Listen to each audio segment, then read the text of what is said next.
د انقلاب انځور. دلته اوږد انقلاب تیر شو، دلته ډېر زیات خلک مړه شول، دلته ټول کافران راغلل زموږ په وینو ښه ماړه شول، دلته ټول کافران راغلل زموږ په وینو. د شهیدانو او غازیانو کیسې، 23مه برخه.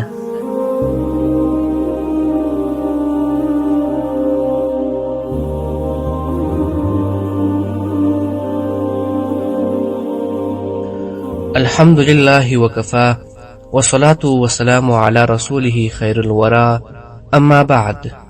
محترمو ګډونوالو، السلام علیکم ورحمت الله وبرکاته. الله تعالی دې وکړي چې روغ جوړ او خوش او خوشحاله به یاست. 14 کاله زندان. قدرمنو اوریدونکو، مولوي محمد صابر صابري د یو مجاهد د زندان کیسه داسې راته وکړه. مزمل چې د خوست ولایت د مرکز اړوند د مدخیلو کلي اوسیدونکی دی او 14 کاله زندان تیر کړی. په لومړي ځل د 5 کلو لپاره بندي سو.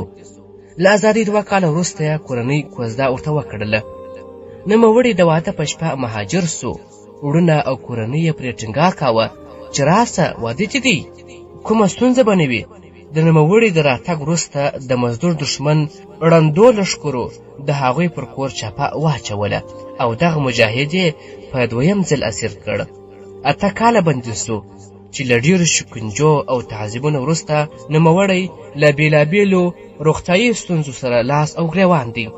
هغه نور پلار کېدی نسي، یعنې سختو شکنجو له اولاده اچولی، سره له دې چې د ځینو مشفقو مشرانو لخوا د ده درملنې هڅې وسوې، خو تر اوسه کومه مثبته پایله نه ده کړې.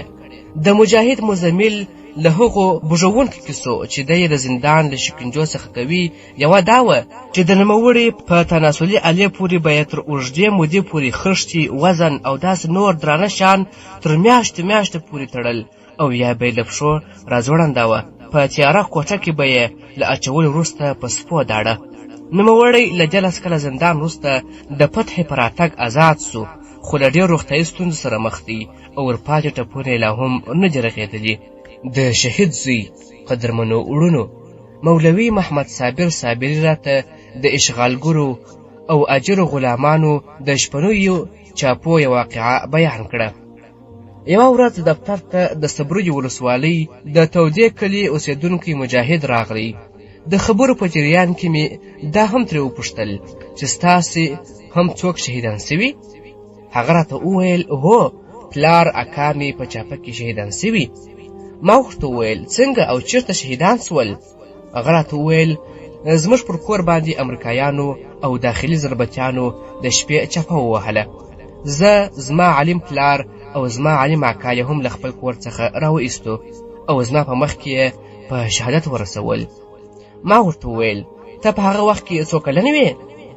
هغه راته وویل زه 8 کلن وم.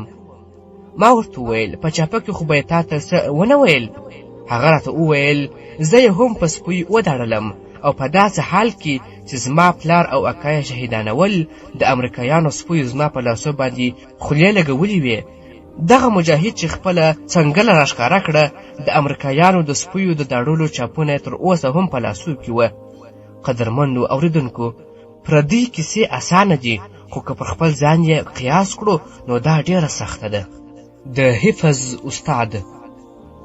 قدرمنو اوریدونکو، مولوي عزت الله مخلص د اشغالګرو او د هغوی د همکارانو د وحشونو یوه کیسه راته وکړه. زه په 2018 میلادي کال کې د خوست ولایت د صبروي ولسوالۍ نظامي مسؤل وم. یوه دردونکې پیښه دا وسوه چې یوه شپه ضربتیان راغلل. د موچي کلي مدرسې د حفظ استاد یوازې په دې جرم په شهادت ورسوه چې ته کوچنیو ماشومانو ته قرآن کریم ورزده کوې. ضربتیانو د مدرسه شاګردانو ته ویلي وه چې ستاسې استادان به ټول ختمیږي، بیا به طالبان له کومه سي؟ همدغه قرآن کریم چې څوک وایي هغه کس طالب دی. زموږ راتلونکی پروګرام دا دی چې څوک قرآن کریم نورو ته ورزده کوي لومړی هغوی ختموو. اوښکې. قدرمنو اوریدونکو، اشغالګرو او داخلي غلامانو د مقابل لوري په نښه کولو ترڅنګ د خپلې ماتې او کمزورۍ د پټولو لپاره د ښوونځیو زده کوونکي هم خپل هدف ګرځول. د میدان وردګو ولایت د بندچک ولسوالۍ د علي همت کلي اوسېدونکی میرویس د مرحوم حاجي محمد ګل زوی د خپل شهید سوي ورور کیسه داسې راته وکړه. یوه ورځ مجاهدینو په زمان خیلو کلي کې پر اردو باندې جنګ کړی و. د اردو د مړو جسدونه په پټیو او لارو کې پراته وه، ټانګونه هم ورڅخه پاتې وه. زما ورور احمد قیس او زموږ یو بل کلیوال میرویس له مکتب څخه رخصت سوي او زمان خیلو کلي ته تللي وه چې دښمن ته د شتو تلفاتو او د دښمن د ماتې د صحنو ننداره وکړي. د هغه ځای چې بیرته کور ته راتلل، له لنګر پستې څخه داخلي غلامانو د هوان مرمۍ پرې پیر کړه چې پر سړک باندې ولګېده. د میرویس په نامه ملګری یې ټپي او احمد قیس شهید سو. له میرویس څخه مې وپوښتل ورور دې د څوم ټولګۍ زده کوونکی و؟ میرویس وویل ورور مې د حضرت عمر فاروق رضی الله عنه علي لیسې د 10م ټولګۍ زده کوونکی و. پر لومړۍ ورځ باندې مو د شهید مور د شهید د کور نور غړو ته ډاډ ورکاوه او اوس چې مو په مجلس کې شهید ورور یاد سي، بس د مور له سترګو څخه اوښکې روانې وي. د شهادت نیټه یې 1398 هجري شمسي کال د عقرب میاشتې 9 د سې شنبې ورځ وه. د هوان مرمۍ قدرمنو اوریدونکو، فضلیار د صوفي محمد اعظم زوی د میدان وردګو ولایت د بندچک ولسوالۍ د الخیلو کلي اوسېدونکی دی. د خپل ورور د شهادت واقعه یې داسې راته بیان کړه. زموږ کلی په داسې ځای کې و چې یوې خواته مجاهدین او بل طرف ته پوستې وې. د 1496 هجري شمسي کال د عقرب میاشتې 3 نیټه د ماپښین وخت و چې مجاهدینو د اجر حکومت پر پوستو برید وکړ. جنگ قرار سو.